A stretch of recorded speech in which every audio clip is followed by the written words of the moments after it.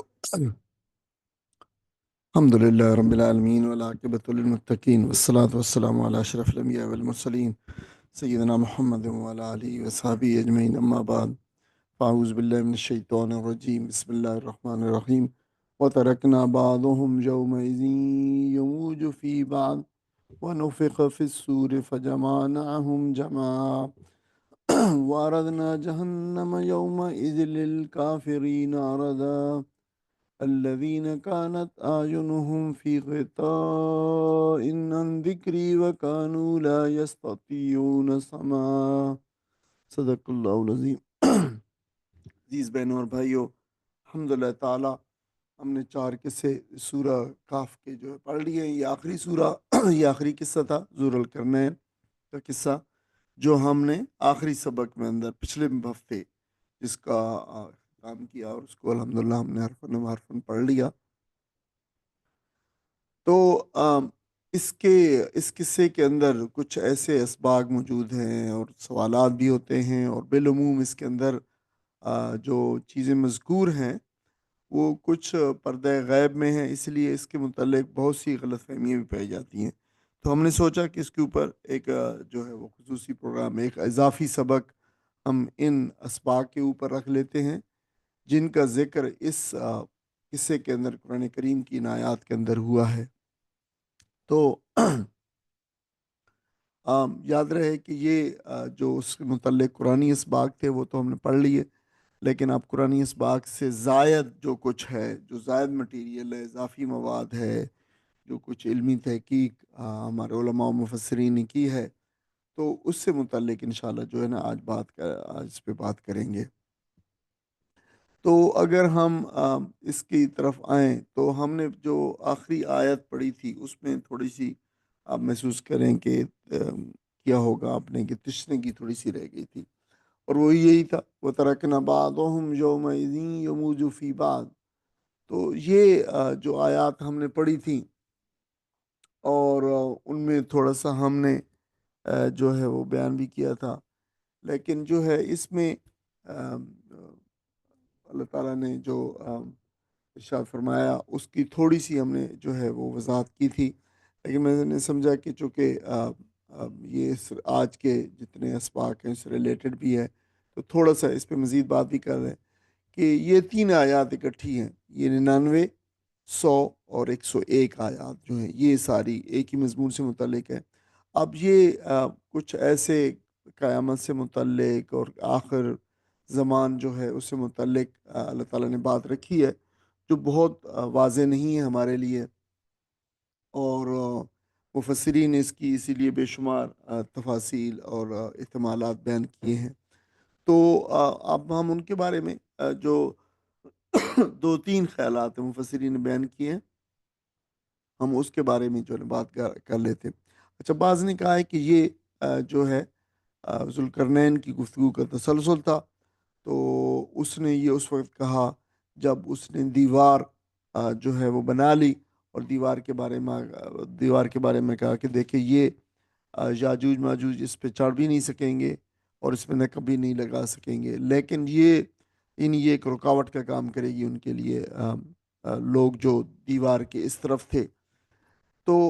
اس نے کہا تھا کہ دیکھیں یہ دیوار رکاوٹ بنی رہے گی اور آڑ رہے گی اور پروٹیکشن رہے گی جب تک اللہ چاہے گا، ٹھیک ہے؟ اور جب جو ہے وہ اللہ کی منشا جو ہے وہ پوری ہوگی، تو یا پھر جو نا وقت آ جائے گا، یعنی قیامت آ جائے گی، یا پھر جب بھی اللہ تعالیٰ اس کو چاہے گا تو وہ وقت دیوار پھر ٹوٹ جائے گی، اور پھر جو ہے وہ یاجوج ماجوج جو ہیں، جو اس کے دوسری طرف اقوام ہیں، وہ جن کو ریفر کیا گیا، آج ہم اس پہ بات کریں گے کن اقوام کی طرف ریفر کیا گیا ہے، تو وہ پھر طوفان بن کر دنیا کے اوپر جو ہے وہ حملہ آور ہوں گی۔ تو یہ ایک بات جو مفسرین نے یہ کہی ہے کہ یہ ذوالقرنین کا قول تھا۔ دوسرا یہ ہے کہ آم،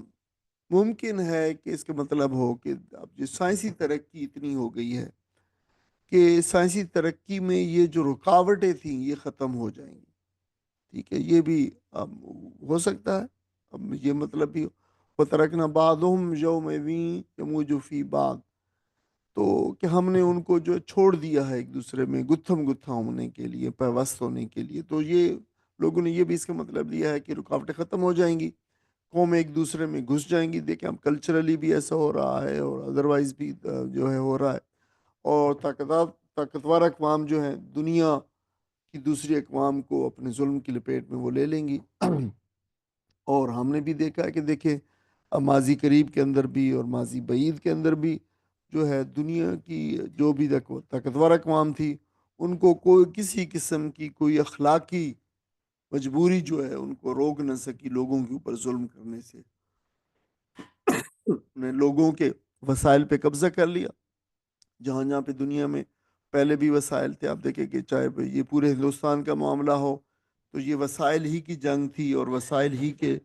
پہ قبضے کے لیے جو ہے مختلف یورپی اقوام جو ہے صرف دوڑیں، اور آپس میں کہ کون زیادہ پہل کرتا ہے اور کون اپنے مسل اور اپنی قوت دکھاتا ہے یہاں سے کہ ذرائع اور جو وسائل ہیں ان کو لوٹنے کے لیے۔ اور آج بھی اب دیکھیں کہ آج کل جتنے بھی یا تو اگر جو انرجی کے وسائل ہیں، یا پھر آج کل جو پریشیس منرلز ہیں جو آج کل جو ہے وہ ہیں، ان کے اوپر بھی جو ہے ان کی بنیاد کے اوپر بھی ملک ایک دوسروں کے اوپر چڑھ دوڑتے ہیں، اور جو ہے وہ کوشش کرتے ہیں کہ ان ملکوں کی تجارت اور سیاست اور معیشت جو ہے ان کو اپنے قبضے میں لے لیتے ہیں۔ تیسرا مفہوم یہ بیان کیا علماء نے کہ یاجوج ماجوج ظاہر ہوں گے تو مطلب ایک وقت پہ جب اللہ تعالیٰ چاہے گا، جو بھی اللہ اس کا وقت بھی اللہ تعالیٰ کو معلوم ہے، وہ ظاہر ہوں گے، کوئی ایسی جو اقوام ہیں حملہ آور اقوام طاقتور ہوں گی، تو وہ دنیا پر ٹوٹ پڑیں گی۔ اور قرآن مجید نے فرمایا ہے، جیسے سورہ الانبیاء کے اندر جو ہے نا فرمایا ہے کہ وہ ہر بلندی سے اتریں گے اور ہر پست و بلند سے دنیا پر حملہ آور ہوں گے، تو اسی طوفان، یعنی یہ اتنا مطلب وہ ہوگا، طوفان ہوگا کہ دنیا کے ذرائع اور ریسورسز ختم کر کے اور انسانوں کو قتل کریں گے، تو پھر اسی طوفان کے اندر جو ہے قیامت نمودار ہوگی۔ تو ام ام یہ بھی ایک جو ہے نا وہ بتائی گئی ہے بات کہ اس کے بعد جب وہ اپیئر ہوں گے تو پھر کوئی رکاوٹ باقی نہ رہے گی، اور جو ہے وہ گتھم گتھا ہو جائیں گے انسانوں کے اندر اور آپس میں، اور ہر چیز کو تباہ کر دیں گے۔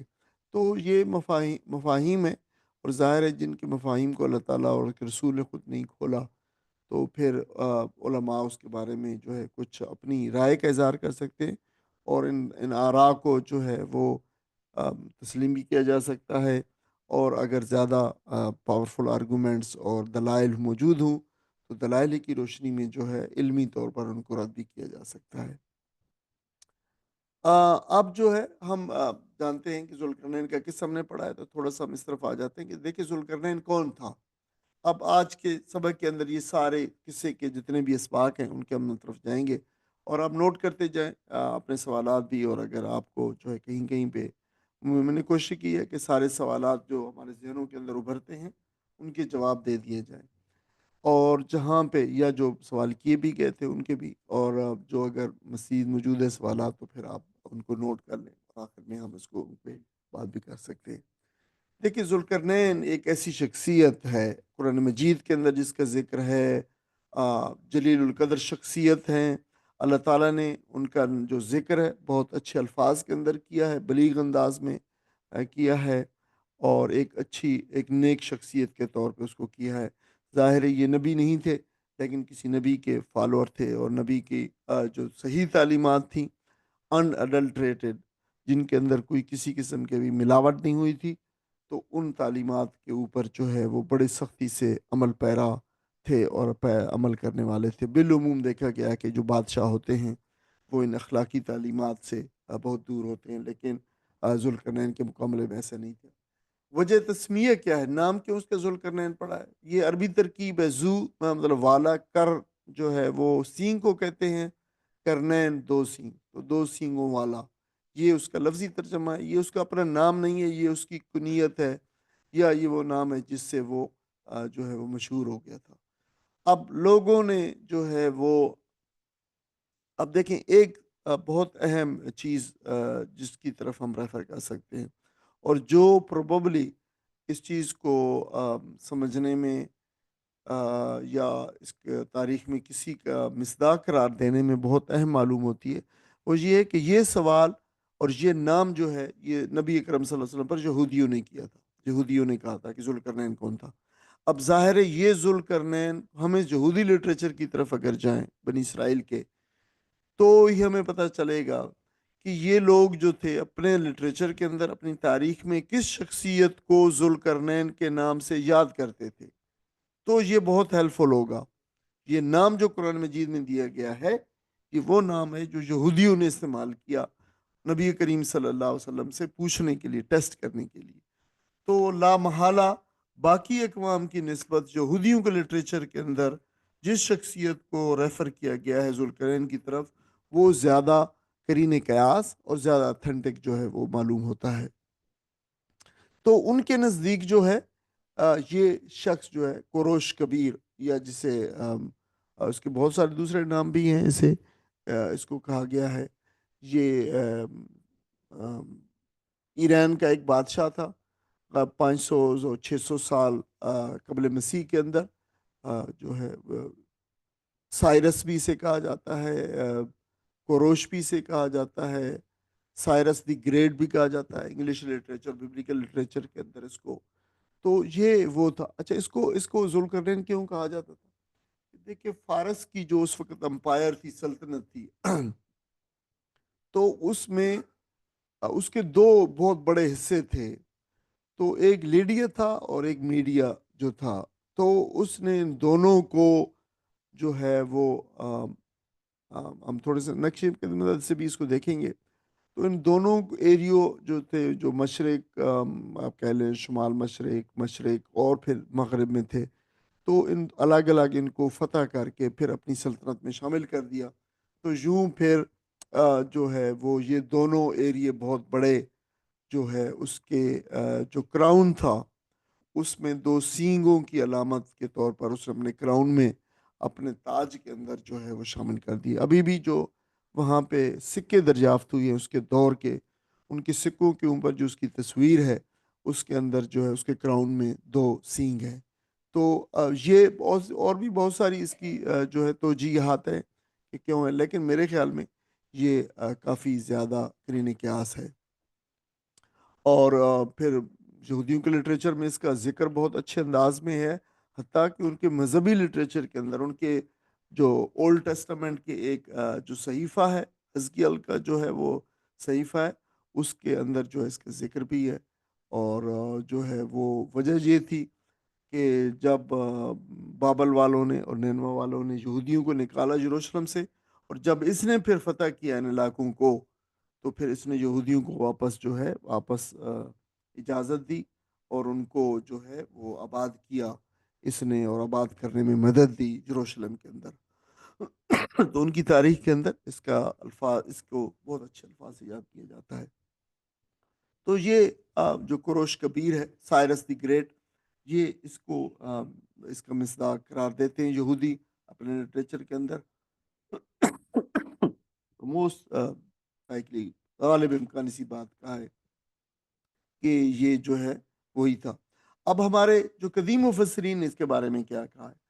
دیکھیں کہ ہمارے قدیم مفسرین جو ہیں انہوں نے زیادہ تر نے، حتیٰ کہ آپ حیران ہوں گے کہ امام رازی جیسی شخصیت نے بھی اس کو سکندر کہا ہے کہ یہ سکندر تھا، سکندر یونانی، یا جسے سکندر مقدونی بھی کہتے ہیں، مقدونیہ سے تھا وہ، یونان سے تھا وہ، جسے الیگزینڈر دی گریٹ بھی کہتے ہیں۔ تو انہوں نے کہا ہے کہ اصل میں یہ الیگزینڈر تھا، اور انہوں نے وجہ اس کی یہ بتائی ہے کہ دیکھیں مشرق و مغرب میں اور اس کی بڑی فتوحات ہیں، اور یہ حالانکہ اس کی مشرق اور مغرب اور شمال کے اندر اس کی جو ہے نہیں تھی، اس کی جو ہے فتوحات نہیں تھی، حالانکہ قرآن مجید تو اس کی شمال کی جو فتوحات اس کا بھی ذکر کرتا ہے۔ پھر بعض نے اس کو یمن کے جو حمیری بادشاہ تھے ان کے مصداق کسی کا ٹھہرایا ہے، اور بعض نے جو ہے وہ بہت کئی دوسری شخصیات کے مصداق بھی اس کو ٹھہرایا ہے، لیکن در حقیقت جو ہے وہ ان میں سے کوئی بھی شخصیت جو قرآن کا جو کردار ہے سکندر کا، اس کے اوپر جو ہے وہ بالکل منطبق نہیں ہوتی۔ اور خاص طور پر اگر ہم اس بات کا جائزہ لیں کہ کیونکہ ہمارے مفسرین نے، ہمارے قدیم مفسرین نے اس کو سکندر یونانی کہا ہے، تو اس پہ یہ اسے مطلب یہ نوٹیبل چیز ہے، اس پہ تھوڑی سی بات کی کر لی جائے کہ یہ کیوں سکندر یونانی نہیں تھا۔ دیکھیں کہ سکندر یونانی جو تھا ایک مشرک اور ایک ایتھیسٹ اور ایک جو ہے یونانی عقائد کے حامل کا شخص تھا، جبکہ اللہ تعالیٰ نے جو ذکر کیا ہے جس شخص کا ذوالقرنین کے طور پہ قرآن مجید میں، وہ ایک ایمان والا شخص اور اللہ تعالیٰ کی طرف رجوع کرنے والا شخص اور ایک بہترین کردار کا حامل شخص کے طور پہ دکھایا ہے، ایک صالح، عادل اور رحم دل بادشاہ کے طور پہ جو ہے وہ دکھایا ہے۔ اور یہ جو کردار ہے سکندر کے کردار سے کسی طریقے سے مطابقت، سکندر انتہائی سخت، ظالم اور جابر اور انسانوں کا قتل عام کرنے والا تھا، اور یہ کیسے ممکن ہے کہ ایک شخص جو ظلم کی علامت ہو اور ظالم ہو، اور محض اپنی توسیع امپائر اور جو دولت تھی اس کی، یا جو اس کی علاقہ تھا اور سلطنت تھی، اس کی توسیع کے لیے لوگوں کے، انسانوں کے قتل عام کو کرنے والے شخص کو قرآن کیسے گلوریفائی کر سکتا ہے؟ یہ ممکن نہیں تھا۔ تو یہ بہت ہی حیرت انگیز جو ہے وہ نکتہ ہے جو ہمارے مفسرین نے جو ہے جس کو وہ کیا ہے، جو ہے جسے ہم صرف نظر کیا ہے۔ تو دوسری یہ بھی ہے کہ سکندر کی جتنی بھی جو مہمات تھیں وہ یہ ذوالقرنین کی مہمات سے بالکل ہم آہنگ نہیں ہے، اور یہ بھی تاریخ میں طے ہے کہ سکندر نے کسی دیوار کی تعمیر نہیں کی، اس کے کارناموں کے اندر یہ جو سد سکندری مشہور ہو گئی ہے، یہ سد سکندری جو ہے بس ہمارے تاریخ، ہمارے قدیم مفسرین اور ہمارے قدیم مورخین نے یہ اصطلاح وضع کی تھی، اس کی وجہ سے یہ ہو گئی۔ اچھا، جدید مفسرین اور محققین کیا کہتے ہیں؟ دیکھیں ان میں جدید مفسرین کے اندر جنہوں نے تحقیق کی ہے بالحقیقت، ان میں نمایاں طور پر مولانا ابوالکلام آزاد ہیں، مولانا سید ابوالعلا مودودی ہیں، علامہ شبلی نعمانی ہیں، اور سید سلمان ندوی ہیں، پروفیسر حمید الدین فراہی ہیں۔ ان سب نے جو ہے وہ اپنی تحقیق کے بعد، تاریخی طور پر تحقیق کے بعد، کوروش کبیر جو تھا، سائرس دا گریٹ، اس کو جو ہے ذوالقرنین کا مصداق ٹھہرایا ہے۔ اور ان کے دلائل میں یہ ہے کہ اس نے مشرق میں اور پھر یعنی ہند کے بالکل جو مکران کا ساحل ہے جو آج پاکستان میں شامل ہے، اور قندھار اور بلخ اور ان علاقوں تک، اور پھر مغرب میں یونان کی پھیلی ہوئی سلطنت جو تھی، اور پھر شمال میں جو کوکیسین علاقے تھے، کفکاز کے علاقے، تو وہاں پہ جا کے وہاں پہ اس نے جو مہمات تھیں اس کی، اور وہاں پہ پھر اس نے دفاعی دیوار بھی بنائی۔ اور اس قرآن میں جو دیوار ہے جس کا ذکر ہے، اس جو ہے دیوار سے بہت مشابہت ہے جو وہاں پہ موجود تھی یہ ایک دیوار۔ تو پھر اس کا قرآن کے بیان کے مطابق اس کا عدل و انصاف بھی، تو یہ ساری چیزیں جو ہے کوروش کبیر بہت اپنے انصاف اور عدل کی وجہ سے مشہور تھا۔ 580 سے 530 سے 580 قبل مسیح میں اس نے یہ اپنی سلطنت بنائی، اور میڈیا اور لیڈیا دو جو ہے سلطنتیں تھیں، اور بابل کو بھی فتح کیا، اور اپنی سلطنت کو ہندو کش کے جو ہے وہ مقام تک جو ہے وہ اس نے لے لیا، یعنی بڑھایا مشرق میں اور مغرب میں، میڈیٹرینین سی جو بحر روم کہلاتا ہے اتنے تک اس نے اپنی پھیلایا، اور تقریباً اس وقت کی جو معلوم آبادی تھی دنیا کی، اس کے اوپر اس کی جو ہے وہ حکومت قائم تھی۔ اسے انسانیت کا خادم بھی کہا جاتا ہے۔ اس کی شخصیت کے اندر عدل اور رحم اور دینی اخلاق کا یہ ایک مجموعہ تھا۔ یہ شخص اس نے مفتو قوموں کے اوپر بڑا رحم کا معاملہ کیا، انصاف کا اور عدل کا معاملہ کیا، اور تمام لوگوں کے جو مذہبی شعائر تھے ان کا احترام کیا، کسی کو اس نے جو ہے وہ سزائیں اور یہ کام نہیں دیا، ہٹایا نہیں۔ اچھا، احترام قدیم جو ہے اولڈ ٹیسٹمنٹ جو ہے، اس میں کتاب ہے بک آف ایزرا، اس میں اس کے مطابق تو کوروش ہی وہ بادشاہ تھا جس نے بابل کی جو کیپٹیوٹی تھی، کیپٹیوٹی آف بابل آف بنی اسرائیل، جو اسرائیلیٹیز تھے، ان سے اس کو آزاد کروایا، اور دوبارہ ان کا جو معبد تھا جو تعبیر کیا گیا تھا، جو ہیکل سلیمانی تھا، تعمیر کرنے کی اجازت دی، اور انہیں اپنے وطن واپسی کا حق بھی دیا۔ تو اس میں تاریخی طور پر بھی ہمیں پتہ ہے کہ اس کی جو اس کی کتابیں بھی بعد میں دریافت ہوئی ہیں۔ ان میں اس کے سائنس کے سلنڈرز جو اس کے فرامین پہ مشتمل جو کتابیں جو دریافت ہوئی تھی، اس کے اندر توحید پرستی اور اس کی عاجزی اور نفس پسندی کا بہت جو ہے وہ ذکر کیا گیا ہے، اور اپنی کامیابیوں کو بھی رب کی طرف جو ہے وہ کیا تھا۔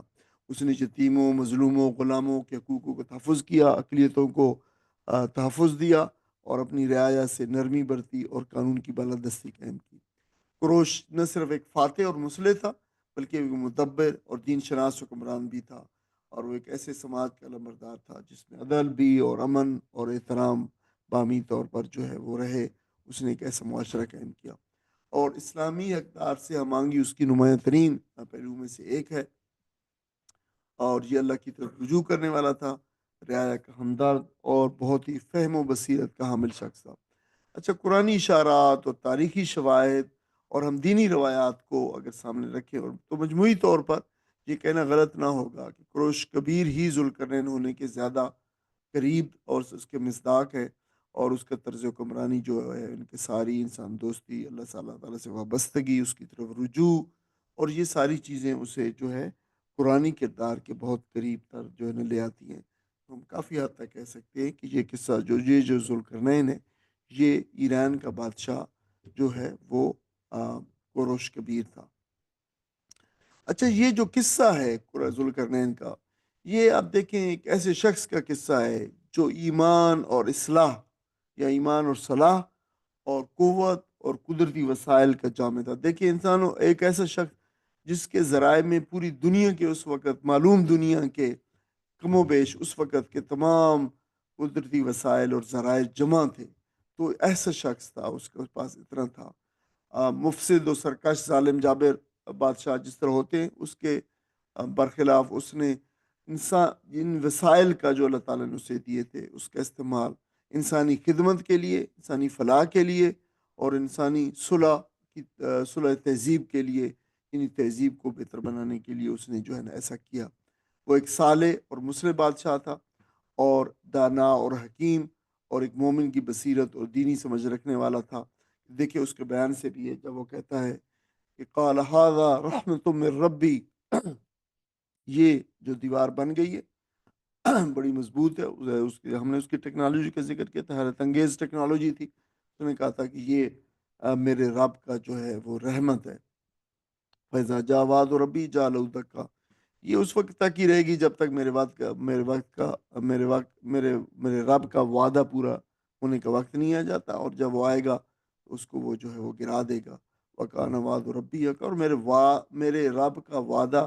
پورا ہونا بالکل سچی اور حق بات ہے، یعنی لازمی طور پر، یعنی ایسی اس کی ایمان کی یہ دلیل ہے۔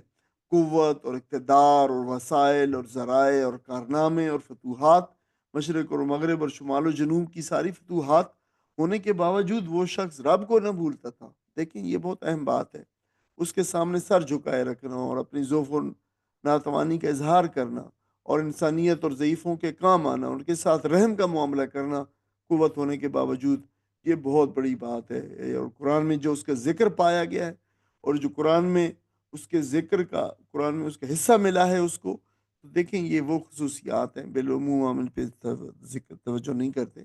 لیکن یہ وہ ساری چیزیں ہیں۔ اپنی ساری قوت، صلاحیت، سعی و جدوجہد اور ذرائع و وسائل جو ہے اس نے انسانی خدمت کے لیے جو ہے وقف کیے، صالح سوسائٹی کی تعمیر کی، اعلاء کلمت اللہ، اللہ تعالیٰ کے کلمے کو بلند کرنے کے لیے اس نے ساری ایکسپیڈیشنز کی، اور انسانوں کو اندھیروں سے روشنی کی طرف لے کے آیا، اور یہی انبیاء علیہ السلام ان کے پیروں کا جو ہے وہ کھا رہا ہے۔ تو یہ وہ کردار ہمیں جان لینا چاہیے کہ یہ وہ کردار ہے جس نے کی نمائندگی ہر عہد کے اندر کوئی نہ کوئی اللہ تعالیٰ کے نیک لوگوں میں سے کرتا رہا ہے۔ سلمان علیہ السلام نے اپنے عہد میں،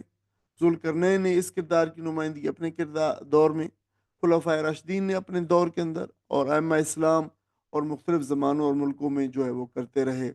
اور اس کی بنیاد دنیا کے مالک اور خالق اور اس کا شعور اور اس کا تقوی جو ہے اس کی یہ بنیاد رہی ہے، یہ سارے لوگ اس پہ۔ اچھا، اس کے برخلاف جو ہے جو دنیا مغربی دنیا ہے، یا جو دوسری الہادی دنیا بھی سے پہلے رہی ہے، اور جو ہے خالق کائنات سے بغاوت اس تہذیب کا جو ہے ایک مزاج ہے، رہی ہے۔ حد سے بڑی مادی قوت جو ہے کفر و پرستی کے ساتھ بالکل گھل مل گئی ہے۔ دیکھیں آج کے دور کے اندر بھی آپ دیکھیں تو مغربی تہذیب جو پریڈومیننٹ تہذیب ہے اس وقت کی، وہ کفر اور مادیت آپ دیکھ رہے، اور الحاد اور سیکولرزم، یہ جو ہے کفر کے ساتھ بالکل، اور کفر کے مقابلے کے اندر ایمان اور اس کی بے حکمی اور اس کی ریجیکشن اور ریفیوٹیشن کے ساتھ جو ہے بالکل ہمانی ہو گئی کہ رہ گئی ہے۔ مغربی تہذیب کی بنیاد جو ہے یہی سیکولرزم اور ایتھیزم ہے، جس میں اللہ تعالیٰ کو بطور خالق کائنات جو ہے انکار شامل ہے، کہ وہ کوئی مالک اور خالق نہیں ہے، اور کوئی اس نے پیدا نہیں کی، اور اگر زیادہ سے زیادہ کوئی جو لوگ تھوڑا ایک سٹیپ آگے جاتے ہیں، وہ کہتے ہیں کہ اگر بنا بھی لیا ہے تو وہ اس سے متعلق نہیں ہے، یہ خود بخود دنیا چل رہی ہے۔ تو سائنسی اور ترقی جو تھی اس کی مادی قوت نے اس کو اور مزید بڑھا دیا ان خیالات کو، اور یہ آج جو مادی ترقی اور سائنسی ترقی جو ہے یہ کفر، انکار خدا، مادہ پرستی، مٹیریلزم کے ساتھ جو ہے بالکل ہم آہنگ اور جو مخلوط ہو چکی ہے، بالکل ایک دوسرے میں گھس گئے ہیں یہ۔ اور اس امتزاج نے، یعنی ایک دوسرے کا ساتھ مل جانا ان کا، اس نے دنیا کے لیے یہ خطرہ پیدا کر دیا ہے کہ یہ ایک بے قابو اور غیر اخلاقی طاقت جو نہ صرف دنیاوی مفاد کی خاطر استعمال ہو رہی ہے، یہ اس میں بدل گئی ہے۔ دیکھیں کہ یہ ابھی بھی اور ریسنٹ پاس کے اندر بھی، اور ابھی بھی اور آج بھی جو ہے یہ ساری قوتیں کسی قسم کی اخلاقی قوت کا کوئی لحاظ اور پاس نہیں کرتی ہیں۔ انسانیت نام کی کوئی چیز اور اس کا ادب اور احترام ان کے سامنے جو ہے نہیں ہے۔ اور اب آپ دیکھ لیں کہ فلسطین کی مثال، کہ فلسطین کے اندر یہ ساری مغربی اقوام جو ہے اس ظلم اور بربریت اور اس انسان کش جو ہے وہ جو قوتیں ہیں ان کے ساتھ جو ہے وہ کھڑی ہیں، اور مزید ان کو اسلحہ دیے جا رہی ہیں کہ مزید انسانیت کو مزید جو ہے وہ پاش کیا جا سکے، اور اس پہ جو ہے وہ مزید اس کام کو بڑھایا جا سکے۔ تو دیکھیں ان آیات اور ان سبق کا خلاصہ یہ ہے کہ مغرب تہذیب کے اندرونی انتشار اور فکری تضادات اور فکری بحران کی طرف یہ رہنمائی کرتی ہے۔ یہ دیکھیں، یہ فلسطین کا معاملہ بلا شبہ یہ ایک عظیم تباہی ہے، اور اس سے پہلے بھی دنیا کے اندر اس سے زیادہ تباہیاں جو ہوتی رہی ہیں، لیکن یہ ان کے فکری تضادات کو بھی نمایاں کر رہا ہے، اندرونی انتشار کو بھی، اور ان کے اخلاقی بحران کے اندر، کہ یہ قومیں کسی قسم کے اخلاقیات سے بالکل عاری ہو چکی ہیں، اور ان کے نزدیک کسی قسم کی کوئی اخلاقیات دنیا کے اندر ایگزسٹ نہیں کرتی ہے۔ اور یہی جو ہے یہی چیز جو ہے، یہ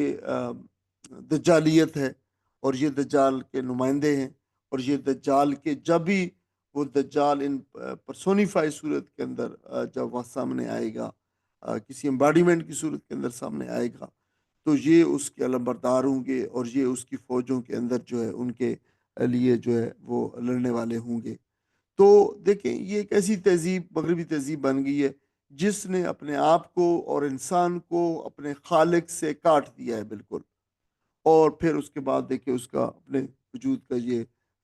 بحران جھیل رہی ہے، اور یہ بحران ان کے اخلاقی بھی اور روحانی بھی، اور دیکھیں آپ چل کر دیکھیں گے کہ ان کے معاشروں کے اندر یہی اخلاق ان کو اپنی لپیٹ میں لیں گے، اور یہی ان کے زوال کے سبب بنے گا۔ اب دیکھیں اس کی کچھ جو ہے اس کی وہ بھی تھی، ذوالقرنین کی مہمات کا ذکر ہے، 3 مہمات کا، ہم کوئکلی اس کی طرف بھی دیکھتے ہیں۔ اس نے 3 مہمات کا ذکر کیا ہے قرآن مجید نے۔ پہلی مغرب شمس کی طرف تھی، یعنی وہ مقام جہاں پہ سورج غروب ہوتا ہے۔ اس سے مراد وہ مقام نہیں ہے کہ جہاں پہ واقعی سورج تو بہت دور ہے، تو سورج سمندر میں ایسے محسوس ہو رہا تھا، یعنی آگے سمندر ہے اور ایسے لگ رہا ہے کہ سمندر کے اندر وہ ڈوب رہا ہے، اور یہ منظر ہم نے بارہا اپنی زندگی کے اندر دیکھا ہوگا۔ اب محققین کے مطابق ذوالقرنین کا مغربی سفر جو تھا، ایران سے ایشیا کوچک جو ہے، ایشیا مائنر، اور یہ وہ ہے ترکی کے اور ترکی کے بالکل پاس، ترکی اور آپ کہہ لیں اسے یونان کی جو سرحدیں ہیں، وہاں پہ جو سمندر ہیں، وہاں پہ ایجین سی ہے، اور پھر اس کے ساتھ وہ جو ہے میڈیٹرینین سی سے ملتا ہے۔ یہ وہ علاقے ہیں جہاں پہ اس کی آخری سلطنت کا آخری حصہ تھا۔ تو ہم اس لیے بھی جانتے ہیں کہ تاریخی طور پر ہمیں معلوم ہے کہ یہ اس کی سلطنت اس مقام تک پہنچی ہوئی تھی، تو یہ ہم کافی حد تک کہہ سکتے ہیں کہ یہ وہی علاقے ہیں۔ دیکھیے ایجین سی جو ہے، اب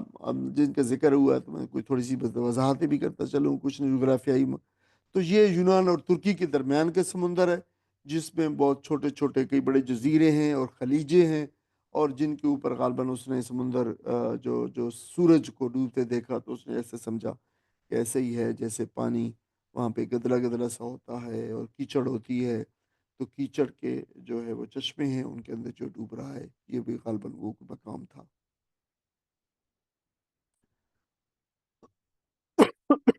جہاں پہ میں نے کہا کہ خلیجوں کی کثرت ہے، اور وہاں پہ جو ہے کیچڑ کے اندر کیچڑ کے جو وہاں پہ ذرائع ہیں، ریسورسز ہیں، پانی چشمے ہیں، ان میں ڈوب رہا ہے۔ تو یہ قرآنی جو الفاظ ہیں، عین حمیتن، جو ہے یہ اس کی تعبیر بہترین طور پر ہو سکتی ہے۔ کالی مٹی، کالی پانی کا چشمہ، یا مٹی اور کیچڑ کا جو مجموعہ ہے، اور اس میں سے دیکھے پانی رس رہا ہو، یا اس طرح کی جگہ ہوں، تو وہاں پہ یہ قرآن میں یہ الفاظ استعمال ہوئی۔ دیکھیں، یہ ایران سے ہوتا ہوا وہاں تک مغرب میں بالکل جو تھا مغربی حصہ تھا، جو اس وقت آبادیوں کا، انسانی آبادیوں کا، وہاں تک پہنچا، تو یہ سارا بہت بڑا یہ بادشاہ تھا اور بہت بڑا فاتح تھا، تو سارے علاقوں کو فتح کرتا ہوا یہ وہاں پہ جو ہے وہ چلا گیا، وہاں پہ پہنچا۔ تو وہاں پہ جہاں پہ پہنچا مغرب میں، بالکل اقصی مغرب، تو وہاں پہ کوئی منظم سلطنت نہ تھی، بلکہ جغرافیائی اور نسلی وہاں پہ کچھ لوگ گروہ آباد تھے۔ تو ابن کثیر اور رازی اور تبری وغیرہ نے کہا ہے کہ یہ نیم ویشی غیر متمدن قبائل تھے جہاں پہ وہ پہنچا۔ تو پھر ذوالقرنین نے، قرآن مجید نے کہا ہے کہ ان کے ساتھ عدل و انصاف کا برتاؤ کیا، اور اس کا مقصد جو ہے یہ تھا کہ یعنی اپنی جو اس کی سلطنت تھی اس سے زیادہ، اس کو توسیع دینے سے زیادہ وہاں پہ لوگوں میں اصلاح اور امن اور دین کی خدمت تھا، تاکہ اس کو جو ہے وہ پھیلایا جا سکے۔ تو یہ اس کی مقصد تھا۔ اب اس کی دوسری جو تھی جو اس کی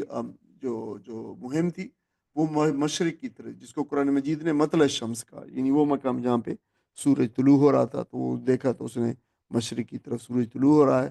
تو مورخین کا خیال ہے کہ یہ جو سفر تھا اس کا مکران، جو موجودہ پاکستان کا علاقہ ہے، مغربی علاقہ ہے،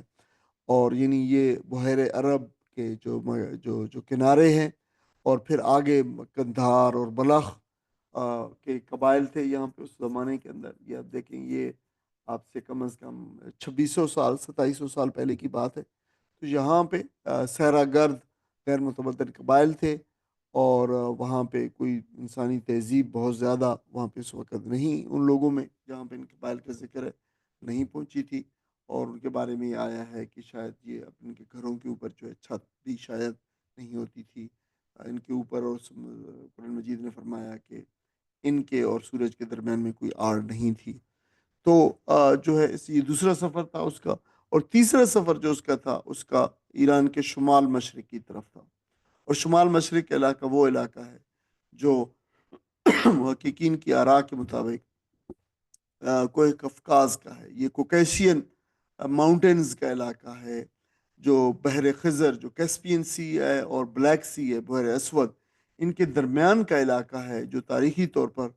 ترکستان کے مغرب میں اور وسطی ایشیا جو سنٹرل ایشیا ہے اس سے یہ جڑا ہوا ہے۔ اور خاص طور پر دربند کا جو، جسے انگلش میں ڈربنٹ جو ہے وہ کا درہ کہتے ہیں، وہاں پہ ایک درہ تھا، پاس تھا،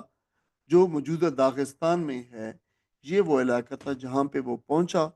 تو اس درے کے پاس اس نے پھر ایک قوم کو جو ہے وہ پایا،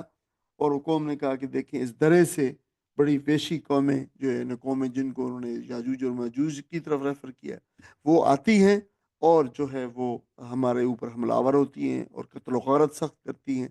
اور ہمارے لیے کوئی تو دیوار بنا دے اب جو ہے،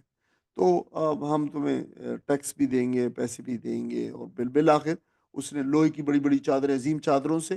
دو پہاڑوں کے درمیان کے جو درہ تھا اس کو فل کیا، ہاں، اور پھر اس کے اوپر جو پگھلا ہوا تانبا جو ہے جو ہے کاپر ڈالا، اور ظاہر ہے اس کے جو درازوں کو فل کیا، اور اوپر جو بھی پہاڑ کے برابر تک اسے پہنچا دیا۔ تو پھر اس نے کہا کہ یہ یاجوج ماجوج اس پہ نہیں غالباً یہ کوئی ایسا سلسلہ کوہ تھا جو بہت طویل تھا، اور اس میں ایک ہی گزرگاہ تھی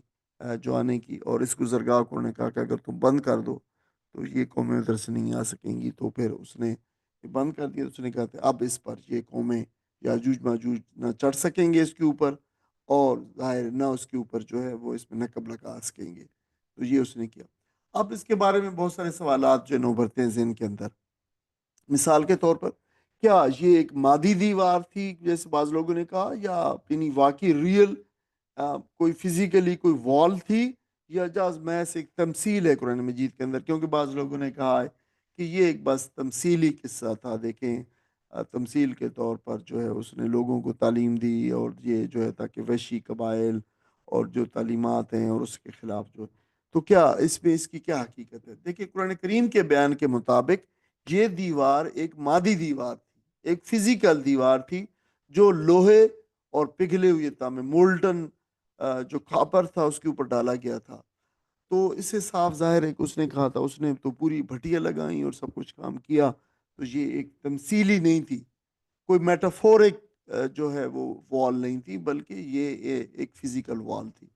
دیکھیں پھر سوال پیدا ہوتا ہے، یہ آتا بھی ہے سوال، میں نے آپ کے بہاف پہ اور کچھ سوال کبھی کیے بھی جاتے ہیں جب اس صورت کو کہیں پہ دوسری جگہوں میں بھی پڑھایا ہے، کہ آج کے دور کے اندر دیکھیں سیٹلائٹ امیجنگ موجود ہے، آثار قدیمہ آرکیالوجی کے جو ماہرین ہیں وہ ہر جگہ پہنچے ہوئے ہیں، عالمی نقشہ جات دیکھیں آپ کو آج کل کی بڑی سہولتیں میسر ہیں، دنیا کے ایک کونے کے اندر اور ہر ایک گوشے کے اندر ان کو رسائی حاصل ہے۔ تو پھر ذوالقرنین کی اس دیوار کا کیوں کوئی قطعی اور یقینی طور پر کوئی سراغ نہیں مل سکا؟ یہ بڑا ویلڈ کوشچن ہے، آپ کے ذہن کے اندر بھی آتا ہوگا، آپ بھی سوچئے کہ اس کے کیا ممکن جوابات ہو سکتے ہیں۔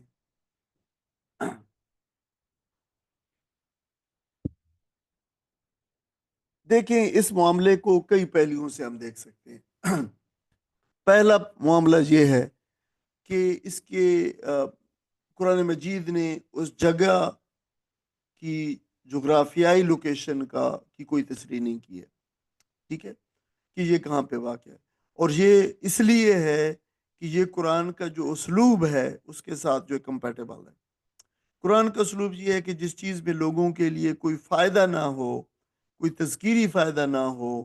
ان کو کوئی عبرت حاصل نہ ہو، کوئی اخلاقی درس ان کو سے نہ مل سکے، اس قرآن اس کی تفصیلات کو چھوڑ دیتا ہے، ٹھیک ہے۔ کوئی تذکیری فائدہ نہیں تھا تو قرآن نے اصل تو جو سبق دوسرا تھا جو لوگوں کو دینا تھا، اسی لیے قرآن اس کی تفصیل بیان نہیں کی، اس لیے یہ ایک ایمبیگوٹی میں یہ بھی چلی گئی۔ دوسری بات یہ ہے کہ جس علاقے کے اندر یہ دیوار بنائی گئی تھی تو قرآن خود بتا رہے وہ بڑے غیر متمدن قوم تھی، ایک ان کا جغرافیہ، زبان اور تہذیب سب جو ہے وہ غیر معین اور مبہم تھی، تو انہوں نے کوئی اس کا جو ہے وہ ہمیں ہسٹوریکلی کوئی اکیڈیمک کوئی تاریخی ریکارڈ بھی نہیں ہے کہ جو ان قوموں کے لٹریچر سے جو ہمیں جو ہے وہ مل سکے، یا اس زمانے میں ان کا جو اس کا رواج نہیں تھا شاید۔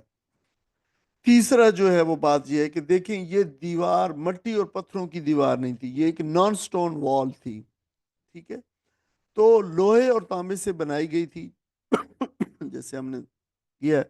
تو وقت کے ساتھ ساتھ جو زنگ لگنا اور کٹاؤ اس کا اور موسمی اثرات جو ہوتے ہیں اور انسانی مداخلت بھی ممکن ہے، اس سے اس کے نابود ہو جانا کوئی ناممکنات میں سے نہیں ہے، ٹھیک ہے، یہ بھی ایک ریزن ہے۔ اور پھر چوتھی بات، اہم بات بھی ہے کہ دیکھیو ہزاروں سال کا وقت ہے، 2600 سال 2700 سال ہو چکے ہیں، تو اس دوران میں قدرتی آفات اور زلزلے اور بارشیں، انسانی آبادیاں اور جنگیں، پھر اس طویل دورانی میں کسی دیوار کا مکمل طور پر مٹ جانا کوئی بہت جو ہے وہ چھمبے کی بات نہیں ہے۔ دیکھیں قدیم بابل اور نینوا کے شہر جو دنیا کی تہذیبوں کے مرکز ہوا کرتے تھے، وہ بھی دیکھیں معدوم ہو گئے اور مٹ چکے، اور ان کی جو ہے بھی کوئی ایسی نشانی اور آج جو ہے وہ باقی نہیں ہے، محض کھنڈرات ہیں۔ حالانکہ بہت بڑے شہر تھے جو تہذیب و تمدن کا مرکز ہی نہیں تھے، بلکہ کہا جاتا ہے کہ تہذیب اور دنیا کا تمدن وہاں پہ پیدا ہوا۔ تو وہاں جب یہ حالت تھی تو ایک بہت دور دراز علاقے میں جو نیم وحشی قبائل کے اندر اور دوران میں اس کا مٹ جانا۔ اور آپ یہ بھی دیکھ چکے ہیں، دیکھیں کہ اگر یوٹیوب بہت زمانہ ہوا، میں نے ایک یوٹیوب پہ ایک ویڈیو تھی، اب بھی موجود ہوگی، if a man disappears today from earth، اس قسم کا مضمون تھا، تو لکھا تھا کہ یہ جو برج خلیفہ ہے جو آپ دیکھیں کہ جو اس وقت انسان کی ایک مارول ہے of human technology and engineering, اس وقت جو انسان کو دستیاب ہے، اس کا لکھا گیا تھا کہ شاید مجھے اگر صحیح طور پر یاد ہے کہ 50 یا 100 سال کے عرصے کے اندر جو ہے یہ زمین بوس ہو جائے گا اگر آج انسان ڈس اپیئر ہو جائے، ٹھیک ہے۔ اور پھر جو ہے بہت دلچسپ ہے کہ اگر 50 100 سال کے اندر اگر آج انسان ڈس اپیئر ہو جائیں گے دنیا کے ساتھ کیا معاملہ آئے گا، تو حیران کن جو تفصیلات ہیں اس کی، میرے خیال میں اگر آپ اس کو دیکھ بھی سکتے ہیں، تو جب اس کا یہ معاملہ ہوگا، وہ ٹیکنالوجی جو آج انسان کو 21ویں صدی کے اندر حاصل ہے، وہ استعمال کرتے ہوئے جو اس نے تعمیر کی ہے اور جو چیزیں جو ہے وہ استعمال کر کے، حتیٰ کہ جو ہے یہ جو سٹین لیس سٹیل سے بھی آگے کی جو چیزیں جیسے ٹائٹینیم وغیرہ ہیں وہ بھی استعمال ہوا ہے، اور سیمنٹ اور یہ چیزیں جو کنکریٹ، اور وہ بھی اگر یہ زمین بوس ہو جائے گا تو ہم اندازہ کر سکتے ہیں کہ 2700 سال پہلے کی چیز جس کی کوئی جو ہے وہ کیئر اور جس کا کوئی پرسان حال جو پروٹیکشن والا بھی نہ ہو، تو اس کے معدوم ہو جانا کوئی معمولی کوئی وہ بات نہیں ہے۔ اب دیکھیں یہ ایک نقشے کی مدد سے آپ اس کو تھوڑا سا وہ دیکھ سکتے ہیں، یہ اس زمانے کا یہ نقشہ ہے، یہ جو اس کو اخمینی حکومت کہا جاتا ہے، جو وہاں پہ وہ تھی اس وقت جو ہے، آپ دیکھیں کہ یہ ایک لیڈیا کا علاقہ ہے مغرب کے اندر، اور یہ جو مشرق میں یا شمال مشرق کے اندر میڈیا ہے، تو یہ دو امپائرز تھی، یہ دو علاقے تھے جن کو اور بیبلونیا کا یہ علاقہ ہے، یہ سارے علاقے، یہ پرشین یہاں سے یہ شخص اٹھا اور اس نے یہ سارا علاقے جو ہے وہ فتح کیے، تو جو کم و بیش اس وقت کی ساری جو ہے وہ کم و بیش آبادی پہ مشتمل تھا۔ تو ان میں سے اس نے پہلا سفر یہاں پہ کیا اقصائے مغرب کے اندر۔ آپ دیکھ رہے ہیں کہ یہ ترکی ہے اور یہ ایجین سی ہے، اور جہاں پہ یہ میسیڈونیا، اس وقت تو یونان میسیڈونیا تھا۔ تو یہ دیکھیں یہاں پہ اس نے یہاں پہ سفر کیا، طویل سفر ہے، اور یہ سارے علاقے فتح کرتا ہوا وہاں پہ یہ پہنچا۔ اور مطلب یہ تھا کہ اس نے اپنے جو ہے وہ لوگوں کی اصلاح کے لیے اور دین کی اشاعت کے لیے وہ یہ سارے علاقوں کے اندر اس نے یہ حکومت قائم کی۔ دوسرا اس کا سفر مشرق کی طرف تھا، اس تصویر کے اندر نہیں دکھایا گیا، لیکن دیکھیں کہ مشرق کے اندر یہاں سے آگے، یہاں پہ جو ہے وہ یہاں پہ اس ایرو سے آگے عریبین سی ہے اور مکران کے ساحل، اور پھر اسے اوپر تھوڑا سا جائیں تو پھر وہ جو ہے وہ افغانستان کے وہ علاقے ہیں، بلخ اور قندھار کے علاقے ہیں جہاں پہ اس نے سفر کیا۔ اور تیسرا سفر اس کا شمال کی طرف تھا۔ تو یہ دیکھیں کہ یہ کوکیسین ماؤنٹنز ہیں، اور یہ کیسپین سی اور یہ بلیک سی ہے۔ تو ابھی ہم نے دیکھا کہ کیسپین سی اور بلیک سی کے درمیان کے علاقے جو ہیں، جنہیں آج کل آپ داغستان کا علاقہ ہے، تو یہاں پہ ان علاقوں کے اندر اس نے غالباً ان علاقوں کے اندر درپینٹ جو علاقہ ہے، دربند جسے کہا جاتا ہے عربی کے اندر یا مقامی زبان کے اندر بھی، تو اس علاقے کے اندر اس نے جو ہے وہاں پہ وہ دیوار بنائی۔ تو یہ وہ علاقے ہیں جہاں پہ جو ہے یہ ان کی سلطنت ہے، سائرس دا گریٹ کی جو ہے یہ سلطنت ہے، یہ اس کے مفتوح علاقے ہیں، اور یہ اس زمانے کا ایک نقشے کی جو ہے وہ دی گئی ہے، اور اس کے سورس جو ہے بھی وہ دیے گئے نقشے کا۔ تو آپ دیکھ سکتے ہیں۔ اچھا، تیسرا جو قرآن مجید میں جو اس سمے میں وہ سبق وہ ہے، تیسرا چیز وہ یاجوج ماجوج ہے۔ تو یاجوج ماجوج جو ہے وہ دیکھیں بہت ہی ایک لوگوں کی دلچسپی کا موضوع بھی ہے۔ اس پہ بے انتہا لٹریچر اسلامی دنیا کے اندر بھی اور دوسری کرسچین اور جیوش ورلڈ کے اندر بھی موجود ہے۔ دیکھیں لفظ یاجوج ماجوج جو ہے یہ عربی لفظ نہیں ہے، یہ سامی زبانوں سمیٹک لینگویجز سے آیا ہے۔ اور دیکھیں کہ سمیٹک لینگویجز میں جو نمایاں ترین زبان ہے وہ عبرانی زبان ہے۔ تو چونکہ یہ وہاں کی جو تورات کے اندر ہے یہ لفظ موجود ہے، تو اور کرسچنز کے اندر بھی موجود ہے، تو یہ وہاں پہ موسٹ لائکلی یہ عبرانی زبان میں جو تورات تھی وہاں پہ اس میں یہ لفظ موجود تھا۔ اسی سے بنی اسرائیل کے لوگ آگاہ تھے اور اسرائیلیٹیز، اور وہی اسی سے جو ہے یہ لفظ قرآن مجید کے اندر بھی، اور اس کی بہت ساری مثالیں ہیں جب، کیونکہ عربی اور جو عبرانی زبانیں ہیں یہ دونوں سیمیٹک لینگویجز ہیں،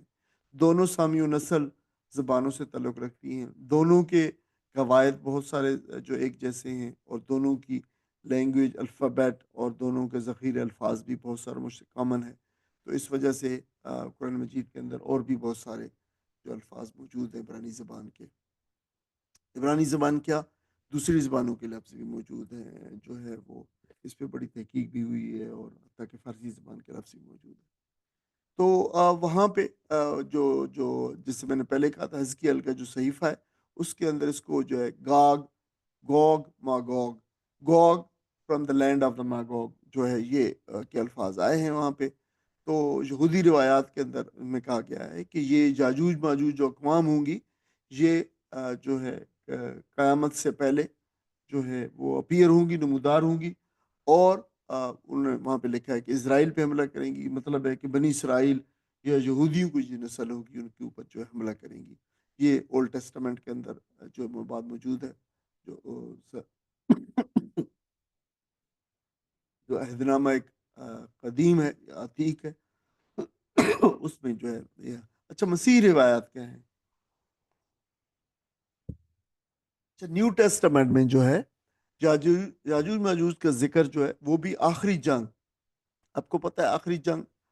کرسچین اسے ارمیگڈون کے نام سے یاد کرتے ہیں، اسلامی روایات میں اس کو احادیث میں اس کو ملحمۃ الکبریٰ یا ملحمۃ العظمیٰ جو ہے وہ کے نام سے یاد کیا گیا۔ عظیم وہ جنگیں جن کے اندر بہت شدید قتل و غارت اور خون گری ہوگی، وہ ان کو ملحمہ کہا جاتا ہے۔ ملحمہ لحم سے ہے، گوشت سے، تو جس میں بہت قتل عام ہوگا، وہ جو ہے ان کا ذکر کیا گیا ہے۔ تو کرسچینز کے مطابق جو ہے یاجوج ماجوج کو شیطان اور شیطانی قوتیں جو ہے وہ جمع کریں گی، ان کا ظہور ہوگا۔ اچھا، اسلامی روایات کیا ہے؟ اسلامی روایات میں جو ہے وہ بڑا سورس یاجوج ماجوج کا قرآن مجید کی جو یہ آیات جو ہم نے پڑھی ہیں 94 سے 98 میں ذکر ہے، اور پھر سورہ انبیاء کے اندر بھی آیت نمبر 96 میں ذکر ہے، جس میں فرمایا گیا ہے کہ وہ تمام اونچی جگہوں سے جو ہے وہ آتے نکل پڑیں گے اور حملہ کریں گے جو ہے وہ لوگوں کے اوپر۔ تو پھر احادیث دوسرا سورس ہے، احادیث میں بخاری میں، مسلم، ترمذی، ابن ماجہ میں بہت ساری احادیث موجود ہیں جن میں ان کا خروج قیامت سے پہلے اس کا ذکر کیا کہ قیامت سے پہلے وہ نکلیں گی۔ تو یاجوج ماجوج کا ذکر ایک پراسرار قوم کے طور پر اور آخر الزمان بالکل اینڈ ٹائمز کی علامتوں کے طور پہ جو ہے، یعنی فتن جو دور فتن ہوگا اس زمانے میں ان کا خروج ہوگا، تو اسلامی لٹریچر میں اس کا ذکر ہوا ہے اس کا۔ اچھا، یہ یاجوج ماجوج کون سی اقوام ہیں؟ ان کے حتمی تعین میں بہت مشکلات جو ہے رہی ہیں اہل علم کو، اور یہی وجہ ہے کہ ان کے بارے میں، یعنی یاجوج ماجوج کے بارے میں علماء اور محققین اور مورخین میں بہت اختلاف بھی ہیں۔ اگر ہم اس تعین میں یعنی موجودہ مشکلات پر نظر ڈالیں کہ یہ ایگزیکٹلی کیوں ہمیں یا مورخین کو اور مفسرین کو اور محققین کو ان کی صحیح تعین میں کیا مشکلات پیش رہی ہیں، تو پھر ہم تھوڑی سی اس کی تفہیم جو ہے نا آپ اس کی بہتر بنا سکتے ہیں۔ دیکھیں، جو تاریخی طور پر جو جغرافیائی ابہام ہے وہ ایک بہت اہم ہے۔ یاجوج ماجوج کے مقام، زبان اور تہذیب سے متعلق قرآن مجید میں بہت کم صراحت ہے، یعنی ان کے بارے میں جو یعنی اوریجنل سورس بہت کچھ نہیں کہا گیا زیادہ، بس زیادہ سے زیادہ لوگوں نے پھر اس کی تشریحات کی ہیں، اپنے طور پر اس کو جو ہے وہ بیان کیا ہے، وہ الگ چیز ہے۔ قرآن سورہ جو ہے سورہ کہف میں صرف اتنا ذکر ہے کہ ذوالقرنین نے ظلم و فساد سے روکنے کے لیے ایک دیوار تعمیر کی، یعنی ان کے ظلم سے روکنے کے لیے، یہ یاجوج ماجوج کی قومیں تھی، لیکن اس کی کوئی واضح جغرافیائی یا نسلی تفصیل نہیں تھی کہ یہ کون سی اقوام ہے، یہ کہاں رہتی ہیں۔ تو اس طرح قدیم ماخذ کی کتب میں انہیں ایک قوم اور علاقے سے جوڑا گیا ہے، لیکن اس کی تطبیق بہت مشکل ہے، یعنی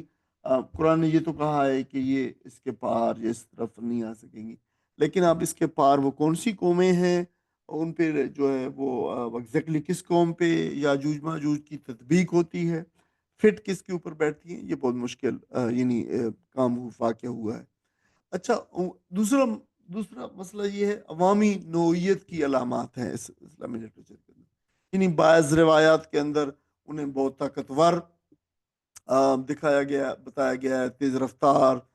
تیزی سے افزائش کرنے والی، زمین میں فساد پھیلانے والی اقوام کیا گیا ہے۔ تو دیکھیں کہ ان صفات کی روشنی میں کسی کی ایک قوم کو جو ہے پن پوائنٹ کرنا بہت مشکل ہے، اور یہ ایسی صفات ہیں کہ کسی ایک قوم تک جو ہے وہ محدود نہیں ہے۔ پھر اس کے اوپر روایات کی کثرت بہت ہے اور تنوع بھی ہے، ڈائیورسٹی بھی بہت ہے۔ دیکھیں ان میں یاجوج متعلق جو ہے ڈائیورسٹی ہے، ان میں کچھ روایات ان کی کثرت اور جنگی قوت کو نمایاں کرتی ہیں، اور کچھ میں ان کی جو ہے وہ قیامت سے پہلے کی ظہور ہوگا اس کو واضح کیا گیا ہے۔ ان کی تشریح میں جو ہے وقت اور سیاق اور محدثین کے اختلاف میں بہت سارے موجود ہیں۔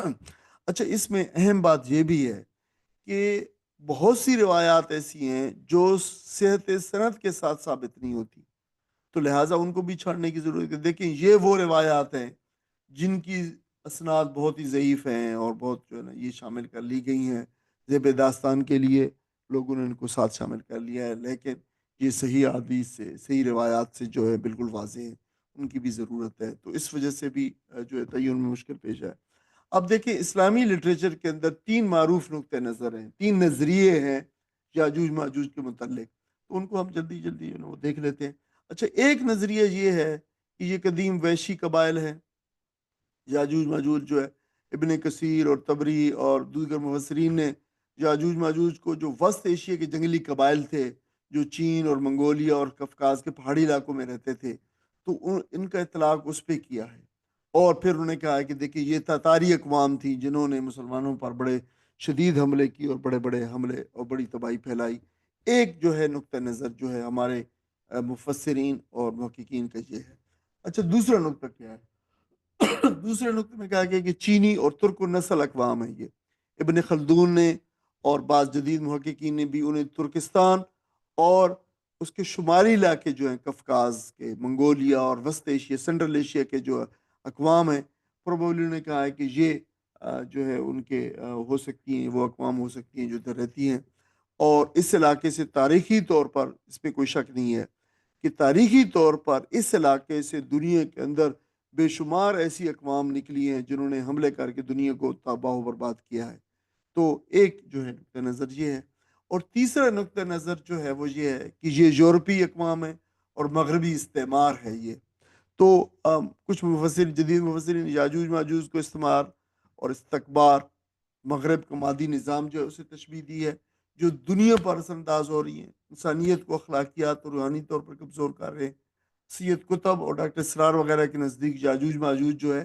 یہ تہذیبی انتشار، مادہ پرستی اور شیطانی قوتوں کی علامت ہے۔ انہوں نے یہ اس کے بارے میں کہا ہے۔ اب دیکھیں کچھ اور لوگ ہیں، مولانا مودودی کا رجحان اس طرف ہے کہ یہ کوئی ایک خاص قوم یا نسل نہیں ہے، بلکہ ایک ایسی طاقت ہے جو اللہ کے حکم سے کسی وقت بھی نکلے گی، یعنی یہ قومیں ہی ہوں گی، قوموں کو مجموعہ ہوگی، کوئی ایک قوم نہیں ہے، زمین پر فساد کریں گی، اور ان کے نزدیک یہ مستقبل کی ایک بڑی عالمی فتن انگیز قوت بھی ہو سکتی ہے۔ اچھا ڈاکٹر ذاکر نائک اور احمد دیدات کے مطابق یہ روس اور چین اور یورپی اقوام ہیں جو جدید ہتھیاروں سے لیس ہیں، اور مولانا وحید الدین خان نے کہا ہے کہ یہ مغربی تہذیب کی مادہ پرستی جو ہے، وہ کہتے ہیں کہ یہ وہ چیز ہے جو یاجوج ماجوج ہے، یہ کوئی قوم نہیں ہے بلکہ یہ ایک فنامنا ہے۔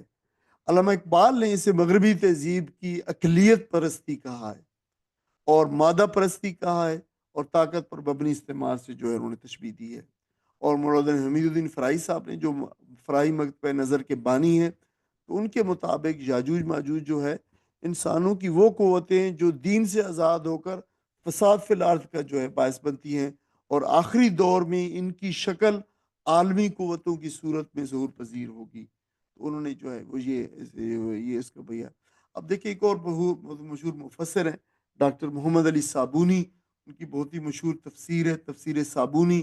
تو ان کا خیال ہے کہ یاجوج ماجوج جو جنیاتی طور پر تبدیل شدہ اقوام ہوں گی، کوئی مخلوق ہوگی، یہ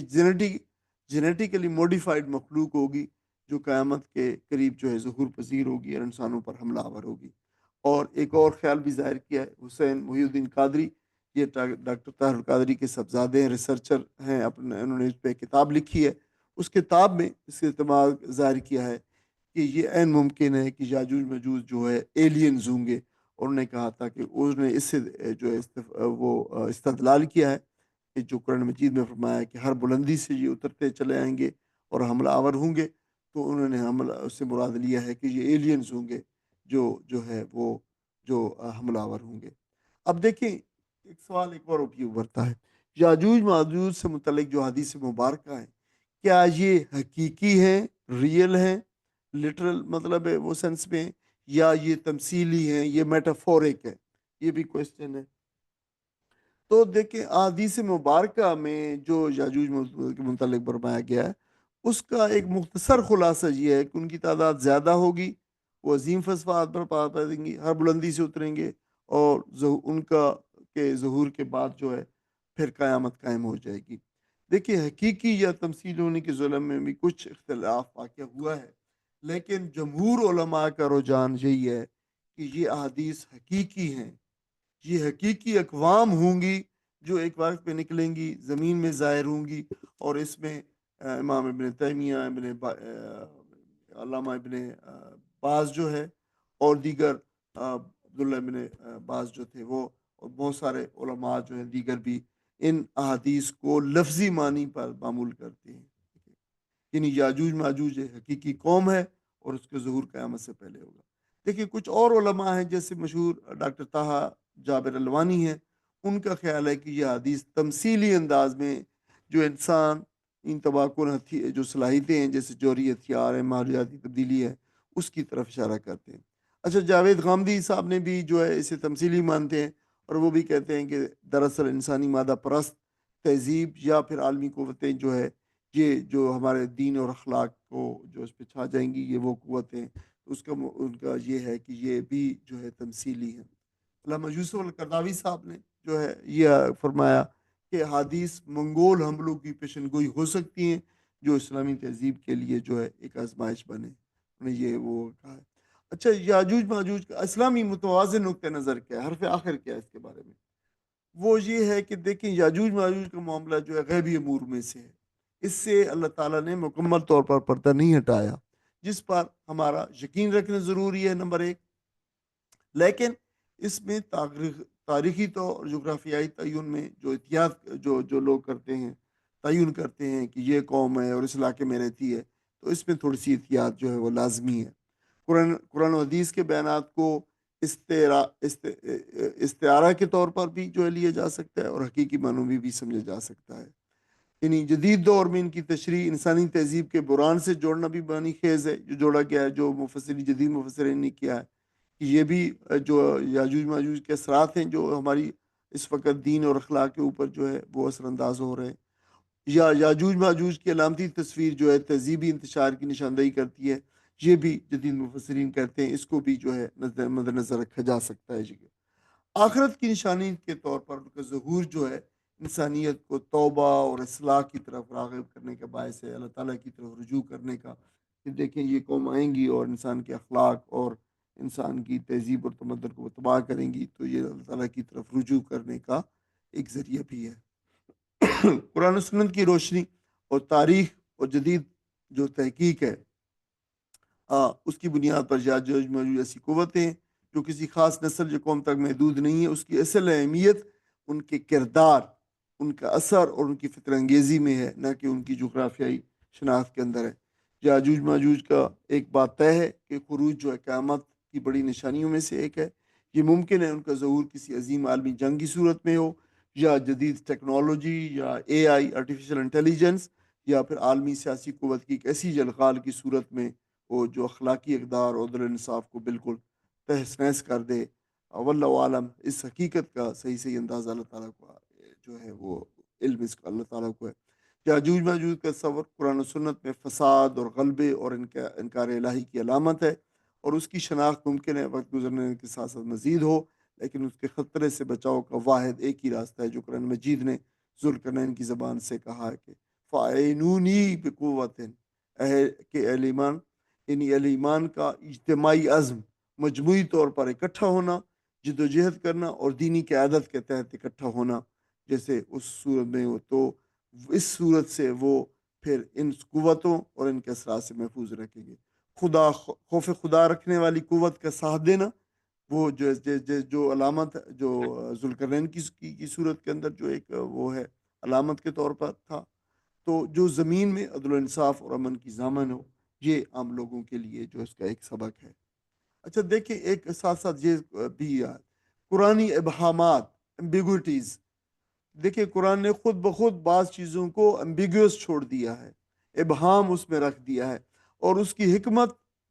اور ایک مقصد کے تحت رکھتا ہے۔ یعنی قرآنی قصوں میں بعض تفصیلات کو، نام اور مقام اور زمانے کو جان بوجھ کر ایمبیگوس رکھا گیا ہے۔ یہ کوئی نقص نہیں ہے، یہ کوئی کمی نہیں ہے، بلکہ یہ قرآن کا ایک اسلوب ہے، اور یہ ایک ادبی، اخلاقی اور تربیتی حکمت اس کے اندر موجود ہے۔ اس میں حکمت کیا فرمائے؟ حکمت یہ ہے